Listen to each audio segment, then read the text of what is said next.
Remake ছবি বানাতে বলিউড বা টলিউড কেউ কম যায় না, এবং সেগুলো বেশিরভাগই সাউথের ছবি রিমেক। তবে অভিনেতা যদি হয় অজয় দেবগন, তবে রিমেকগুলি বেশ ভালো হয়। উদাহরণ দৃশ্যম, অরিজিনালকে গুনে গুনে 10 গোল দিয়েছে। এবার আসি শয়তান ছবির ট্রেলার নিয়ে। 90-এর দশকে রামসে ব্রাদার্সে হরর ছবি দেখে হিন্দি দর্শকরা বিরক্ত হতেন, তাই যখনই অন্য ধরনের হরর ছবি দেখতে পেলেন তখনই সেগুলোকে আঁকড়ে ধরে। এখন শয়তানের ট্রেলার দেখার পর মনে হচ্ছে এই ছবিটিও বড় হিট হয়ে যেতে পারে।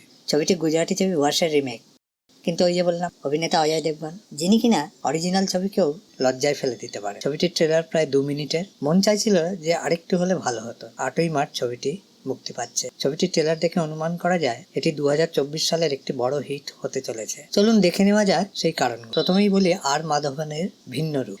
ট্রেলারে আর মাধবনের চরিত্রটি শুরুতে যেভাবে নির্দোষ দেখায়, পরে তাতে একটা ভীতিকর শয়তানের রূপ নেয়। তা দেখে সত্যি শিহরণ জাগে। যদি সত্যিকারের অর্থে দেখা যায়, প্রথম দিনগুলিতে ছবিটি দেখতে হলে যে ভিড় আসতে চলেছে তা আর মাধবনের ক্যারিশমা দেখার জন্য। ছবির ট্রেলারে একজন অসহায় বাবাকে দেখানো হয়েছে যে ব্ল্যাক ম্যাজিক চর্চাকারী শয়তানের হাত থেকে তার মেয়েকে বাঁচাতে লড়াই করছে। অজয় দেবগন দৃশ্যম সিরিজের ছবিতে একই রকম একটি চরিত্রে অভিনয় করেছে এবং লোকেরা তাকে বেশ পছন্দও করেছিল।